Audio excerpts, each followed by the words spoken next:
Sabe, quando a gente lê os evangelhos, os escribas quase sempre parecem os vilões, né? Sempre ali, prontos para colocar Jesus à prova, mas será que essa é a história toda? E se, na verdade, eles fossem os intelectuais mais respeitados do seu tempo? Nesse nosso papo, a gente vai fundo para descobrir quem realmente eram os escribas e por que o choque deles com Jesus foi tão explosivo.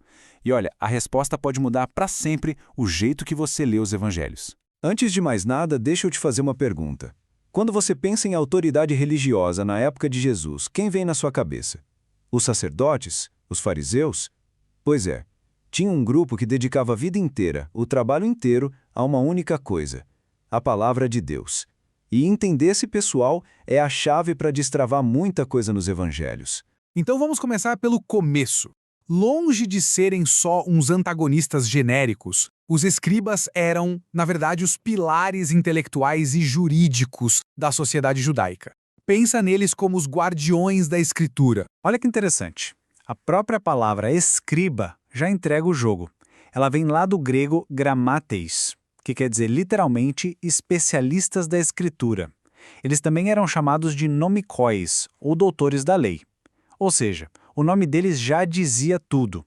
A identidade dessa galera estava totalmente amarrada no domínio profundo da lei de Moisés. E o trabalho deles ia muito, mas muito além de só ficar copiando textos. Pensa neles como uma mistura de teólogo, advogado e juiz, tudo junto.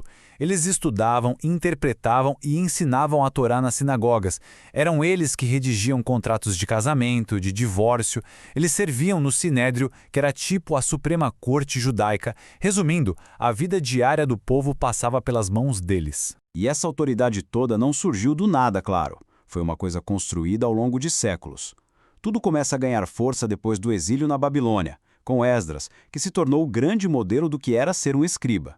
Daí para frente, surgiram escolas, linhagens de mestres, e quando Jesus aparece, os escribas já eram a principal autoridade, a referência máxima para entender as Escrituras. Certo, então eles eram os especialistas, os crânios da época. Mas o que exatamente eles ensinavam? E como? É aqui, gente, que a coisa começa a ficar tensa e é fundamental para a gente entender o que vem pela frente. O ensinamento deles tinha basicamente duas partes. De um lado, a Torá escrita, ou seja, a palavra de Deus, inquestionável. Do outro lado, algo que eles chamavam de tradição dos antigos. E o que era isso? Bom, eram séculos e séculos de interpretações, debates e decisões de grandes mestres que eram passadas oralmente de geração em geração. E para proteger a Torá, eles desenvolveram um método que eles chamavam de cerca da lei. A ideia na teoria era boa. Vamos criar um monte de regras adicionais em volta dos mandamentos para garantir que ninguém chegue nem perto de quebrar a lei principal. Tipo, para ninguém trabalhar no sábado, eles criaram dezenas de regrinhas específicas sobre o que era ou não era considerado trabalho. E exatamente nesse cenário de leis escritas, tradições orais e essas cercas de proteção que Jesus surge. E o que vem a seguir não é uma simples briga. É um choque profundo, um verdadeiro embate sobre a natureza da lei e, principalmente, sobre a autoridade de Deus. Mas olha, para ser justo, eles tinham pontos em comum sim. Tanto Jesus quanto os escribas viam a Escritura como a palavra sagrada de Deus. E tem aquele momento incrível no Evangelho de Marcos, onde um escriba pergunta qual é o maior mandamento. Ele concorda tanto com a resposta de Jesus que ouve dele: "Você não está longe do reino de Deus." Isso é muito forte. Só que o conflito era real e era profundo. O primeiro ponto de choque está aqui, nessa frase de Jesus. Ele os acusa de usar as tradições para, na prática, anular o mandamento direto de Deus. O exemplo clássico é o do Corban. Era uma brecha na tradição que permitia que alguém declarasse seus bens como oferta a Deus só para não ter que usar esse dinheiro para cuidar dos pais idosos, quebrando o mandamento de honrar pai e mãe. A segunda crítica pesada era a da hipocrisia. Jesus foi direto ao ponto. Ele disse que eles criavam um sistema de regras super pesado, colocavam esse fardo nas costas do povo, mas eles mesmos não moviam um dedo para ajudar as pessoas a carregar. Existia uma distância enorme entre o discurso e a prática. E o terceiro problema era a inversão de prioridades. Jesus usou uma metáfora que é uau, genial. Ele disse que eles eram tão meticulosos que coavam a água para não engolir um mosquito, mas engoliam um camelo inteiro. Ou seja, eles se preocupavam em dar o dízimo de temperinhos como a hortelã, mas ignoravam o que era o coração da lei, a justiça, a misericórdia e a fé. Então, chegamos ao ponto central de tudo isso. A autoridade de um escriba vinha da capacidade dele de citar outros mestres. Era sempre, o Rabino Hillel disse isso, o Rabino Shammai disse aquilo. A autoridade de Jesus, por outro lado, era diferente, era chocante. Ele não citava ninguém, ele falava como se ele fosse a própria fonte. E o povo percebeu isso na hora. Ele ensina como quem tem autoridade e não como os escribas. Esse era o verdadeiro confronto. Ok, essa é a história. Mas e daí?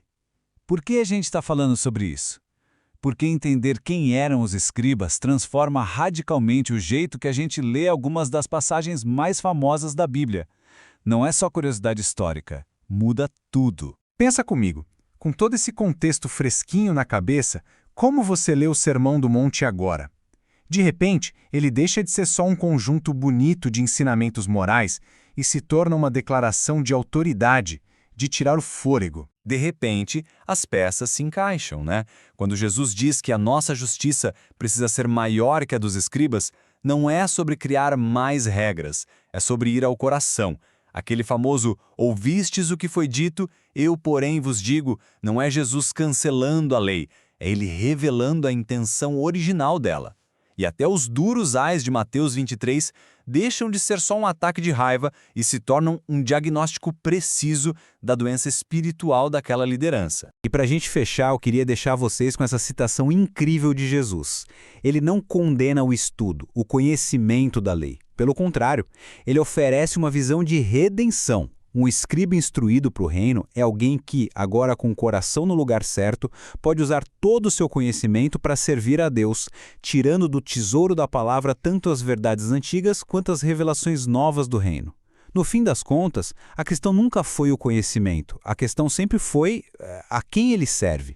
Você é professor da EBD? Venha ser membro do canal Descomplicando a Teologia. Toda semana os membros recebem subsídios teológicos, slides, explicação por escrito, dinâmica digitada, plano de aula, videochamada, leitura diária, atividade online e em PDF, mapa mental, grupo VIP, ideias para o encerramento do trimestre e apresentações, simulados, certificados, WhatsApp 73 98141 8544.